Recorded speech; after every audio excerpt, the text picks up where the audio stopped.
Assalamualaikum warahmatullahi wabarakatuh. Kembali lagi ya dengan Pak Wianto. Kali ini kita akan belajar tentang sistem tata surya. Nah, kebetulan ada di tema 9. Nah, ini adalah contoh simulasi dari sistem tata surya kita. Ya, ini ada matahari, ya, ada bumi, ya. Terus, ternyata bumi itu ada di galaksi Bima Sakti. Nah, selain bumi juga ada beberapa planet ya. Kurang lebih ada 8 planet yang ada di galaksi Bima Sakti ya.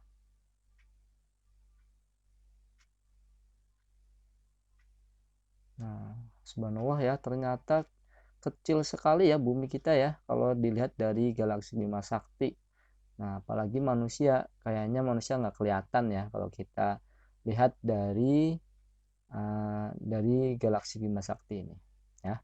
Oke, kita mulai untuk berpetualang untuk menjelajah dari sistem tata surya kita. Sebelumnya Pak Wianto akan menyeting dulu ya agar lebih jelas gambarnya. Oke. Terus kometnya bisa disembunyikan dulu.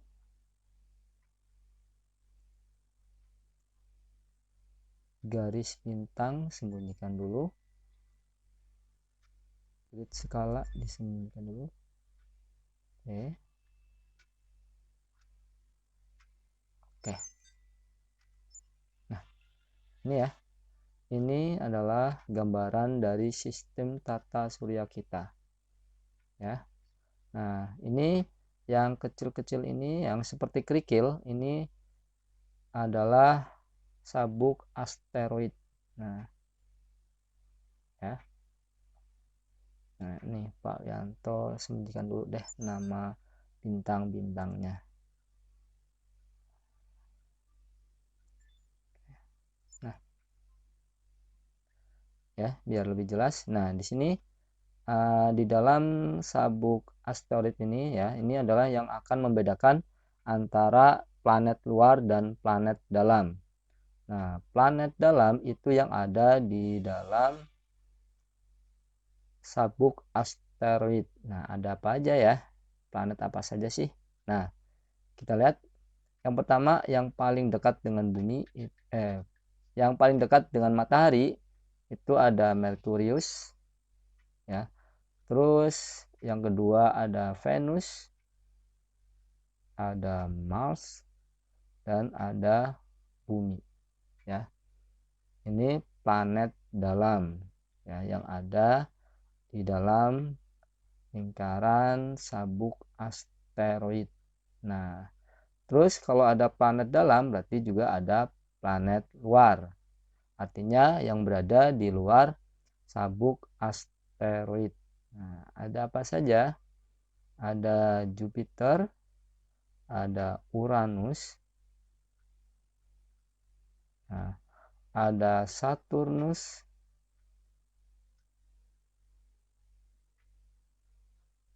ada Neptunus, ya. Jadi ada 4 ya. Jupiter, Saturnus, Uranus, dan Neptunus. Ya, jadi planet dalam itu ada 4, planet luar juga ada 4. Oke, sekarang kita lihat untuk penjelajah planet ya. Oke. Yang pertama kita akan melihat matahari. Nah, ini adalah matahari. Nah, ini adalah pusat dari tata surya kita, ya. Nah, lihat ya. Ini berada di tengah-tengah. Jadi semua planet itu memutari dari matahari ya.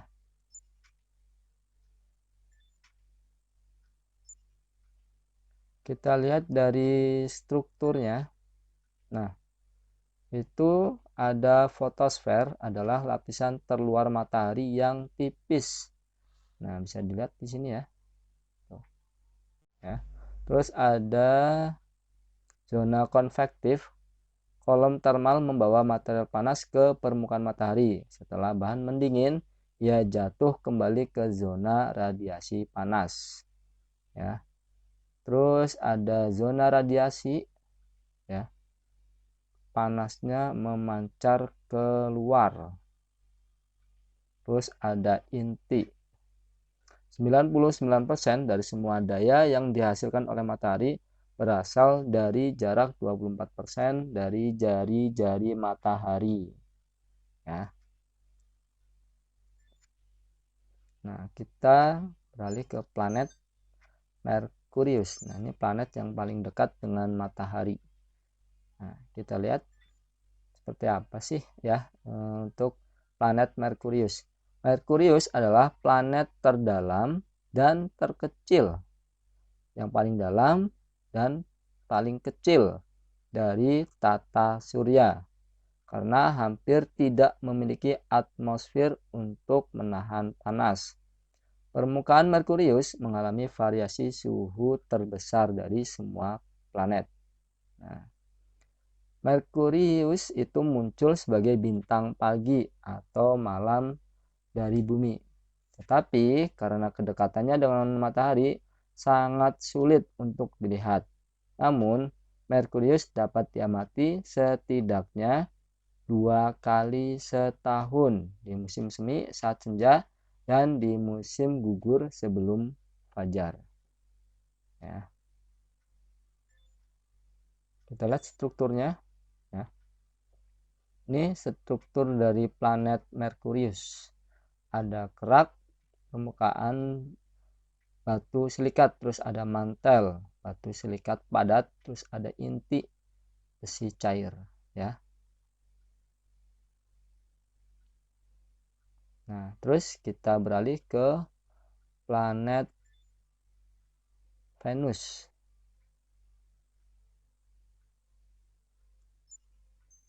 Nah, ini adalah planet Venus. Nah,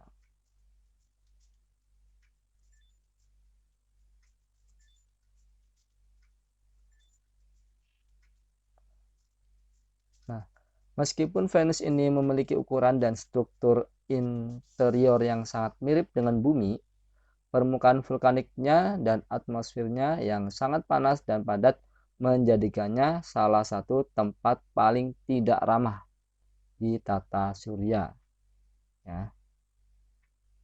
Terus atmosfernya itu awan tebal, asam sulfat, dan debu memantulkan sebagian besar cahaya matahari kembali ke angkasa.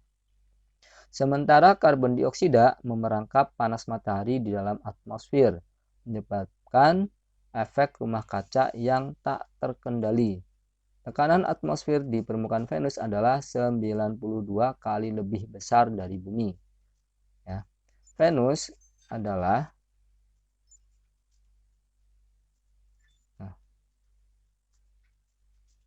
Venus adalah salah satu objek paling terang di langit malam kita, kedua setelah bulan.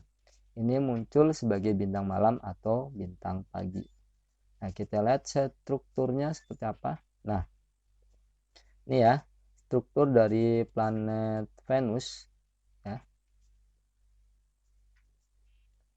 Keraknya berupa batuan silikat padat, sebagian besar basal. Mantelnya batuan silikat padat, terus inti luarnya besi cair dan nikel. Inti dalam besi padat dan nikel. Ya.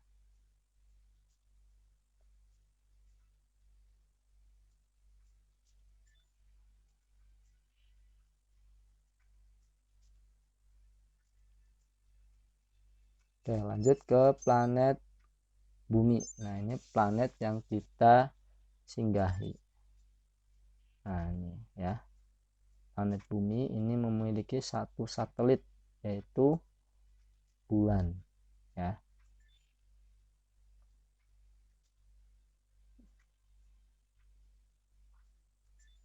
Nah, homework kami adalah yang terpadat dari 8 planet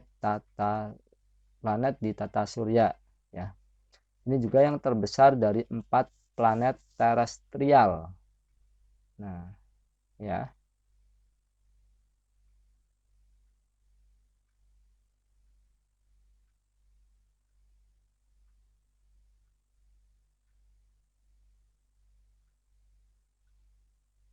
Kita lihat struktur dari bumi. Strukturnya. Nah, ya. Struktur dari planet bumi, keraknya itu berupa batuan silikat padat, sebagian besar basal. Terus mantelnya batu silikat padat, inti luar besi cair dan nikel, inti dalamnya besi padat dan nikel, ya. Kelihatan ya. Nah, ini struktur kerak bumi bersama dengan bagian mantel paling atas membentuk litosfer. Litosfer dipecah menjadi serangkaian lempeng tektonik yang mengambang pada bagian yang lebih elastis dari mantel atas. Sedangkan lempeng-lempeng ini memunculkan gempa bumi dan gunung Merapi, ya. Mantel bumi adalah cangkang batu yang menyumbang 84% dari volume planet ini. Daerah mantel yang paling menonjol adalah yang paling padat dan relatif kaku. Nah, inti luarnya, perbedaan suhu dalam inti luar mendorong arus konveksi dengan logam cair panas naik, mendingin dan kemudian turun kembali ke inti dalam yang panas. Arus konveksi ini memberi daya pada medan magnet bumi. Nah, inti dalamnya, meskipun suhu di inti bagian dalam diperkirakan hampir sama dengan permukaan matahari, tekanan ekstrim mencegahnya menjadi cair, ya. Terus kita balik lagi ke planet selanjutnya. Ya, tadi planet bumi, planet yang kita singgahi. Sekarang kita ke planet Mars. Nah, ini planet Mars, ya. Nah, ini planet Mars adalah planet keempat dari matahari, ya. Yaitu tadi yang planet dalam ada Merkurius, Venus, Bumi, terus yang keempat adalah Mars, ya.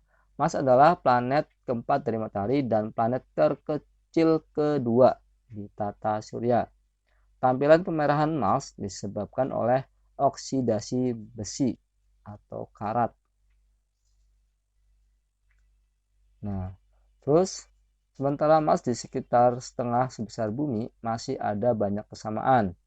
Mars memiliki permukaan berbatu dan lapisan es kutub. Hari-hari di Mars hanya 40 menit lebih lama. Kemiringan aksial memberikan musim yang sama dengan kita, meskipun masing-masing berlangsung sekitar 2 kali lebih lama.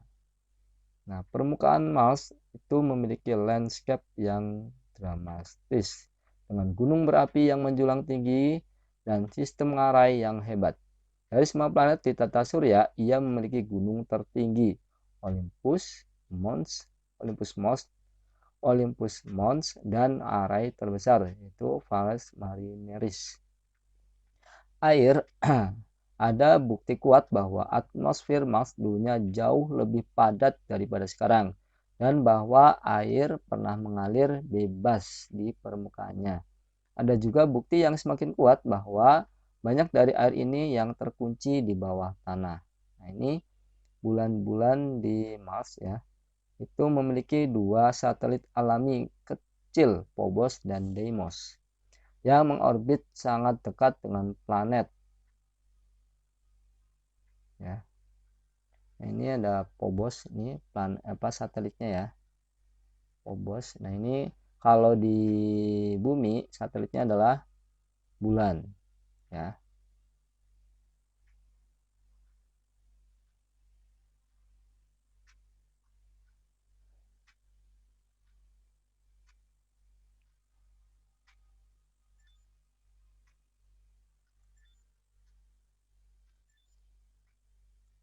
Nah, sekarang kita ke strukturnya. Nah, ya. Struktur dari planet Mars. Ya, keraknya berupa batuan basal, ya, batuan basaltik seperti besi yang kaya besi ya. Terus yang kedua mantel, batu silikat padat. Terus intinya sebagian besi cair, nikel dan belerang. Nah, ya. Intinya di inti itu seperti bumi, Mars telah mengalami diferensiasi menghasilkan inti padat yang terutama dari besi dan nikel, tetapi dengan sekitar 70% belerang yang menjadikan inti sebagian cair. Oke, kalau tadi kita belajar yang planet dalam, yaitu Merkurius, Venus, Bumi, Mars. Nah, sekarang kita akan belajar mempelajari planet yang luar, ya. Planet luar. Nah, berarti itu kalau planet luar itu dimulai dari Jupiter, Saturnus, Uranus, dan Neptunus yang terakhir. Oke, kita ke planet Jupiter dulu.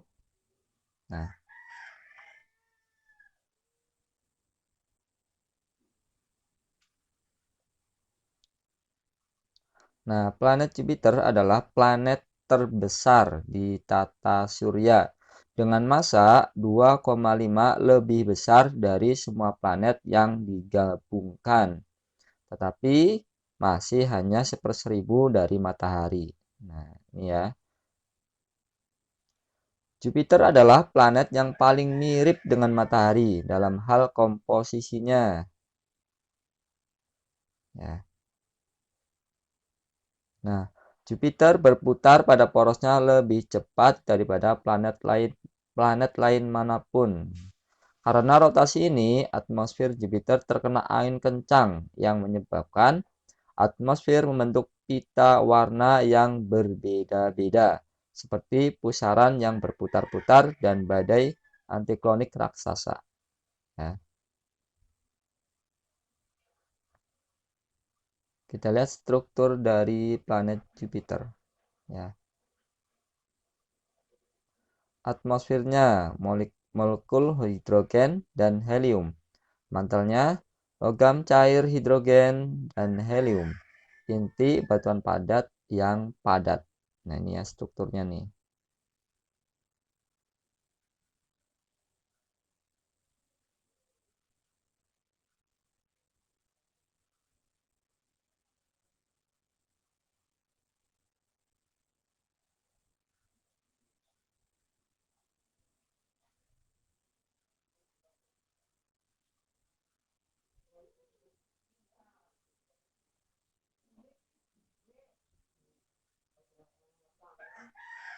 Oke, sekarang kita ke planet selanjutnya ya. Kalau tadi Jupiter, berarti sekarang kita ke Saturnus. Nah, ini ya. Nih, kalau dalam sistem planet ini nih. Ya. Oke, ntar.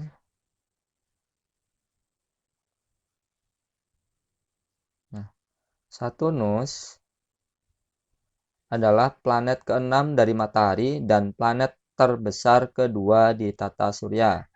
Sampai penemuan teleskop modern, Saturnus dianggap sebagai yang terluar dari planet-planet yang dikenal. Meskipun terbesar kedua, Saturnus adalah yang paling padat dari semua planet di tata surya, dengan hanya 1/8 kepadatan bumi. Nah, ini planet bercincin nih, kayak seperti cincin ya. Sementara gas raksasa lainnya juga memiliki sistem cincin. Saturnus lebih besar dan lebih terlihat daripada yang lain di tata surya.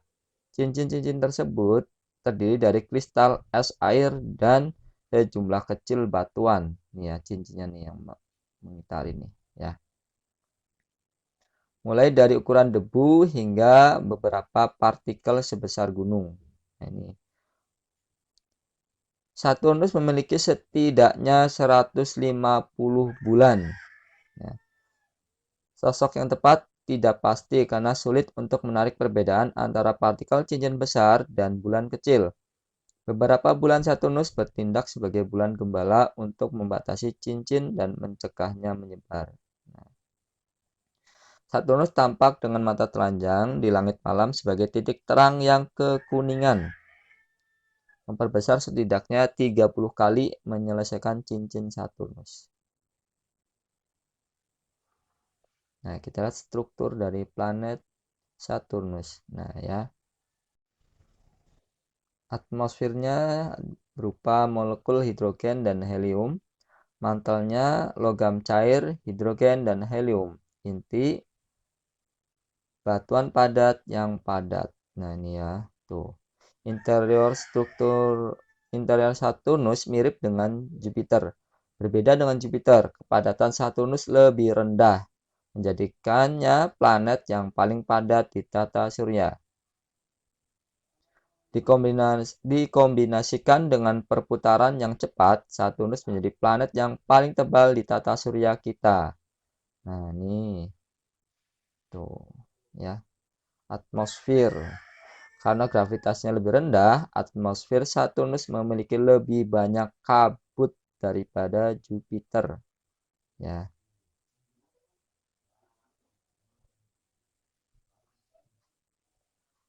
Oke, sekarang kita ke planet selanjutnya.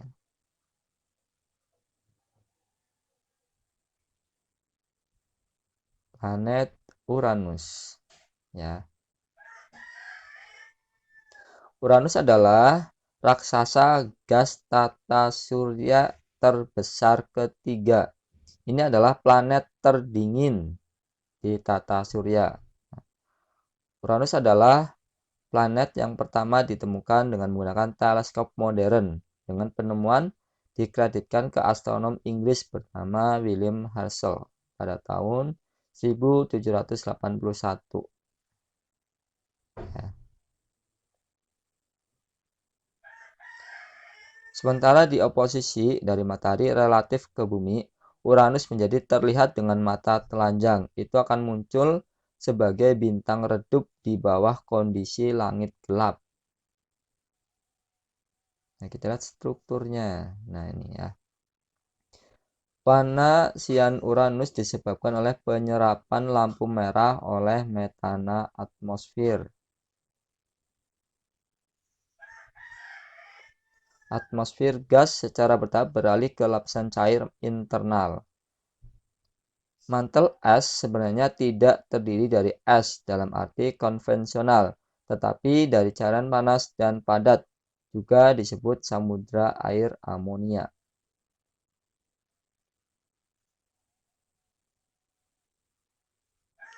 Mantelnya medan magnet yang relatif besar dihasilkan oleh arus konveksi pada kedalaman dangkal di planet ini.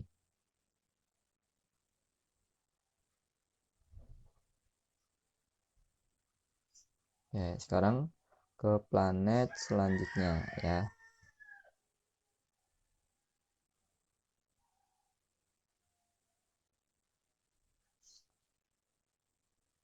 Neptunus.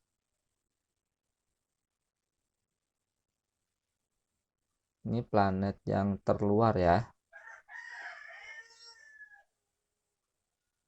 Nah, Neptunus adalah planet 8 yang ke-8 dan secara resmi terjauh dari matahari. Ini adalah raksasa gas terkecil tetapi juga paling padat. Neptunus memiliki gravitasi permukaan yang hanya dilampaui oleh Jupiter. Neptunus adalah planet pertama yang ditemukan murni berdasarkan prediksi matematika daripada dengan pengamatan langsung. Sejak ditemukan pada tahun 1846, Neptunus hanya menyelesaikan satu orbit matahari. Lihat strukturnya. Nah, ini struktur dari planet Neptunus.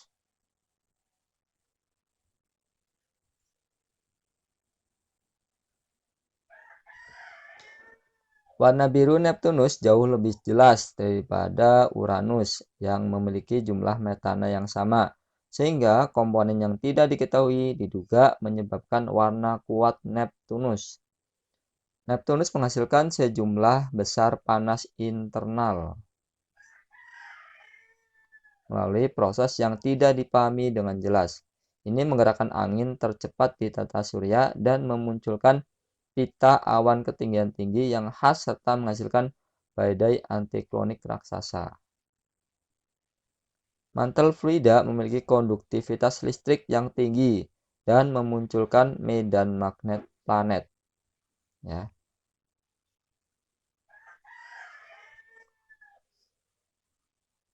Nah, itu adalah sistem tata surya kita ya. Ada planet dalam yaitu Merkurius, Venus, Bumi, Mars ya.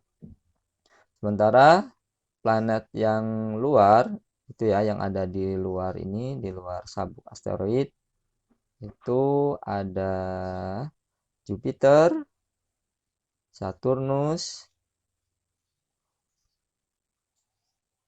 ada Uranus, dan ada Neptunus. Ya, itu adalah planet luar.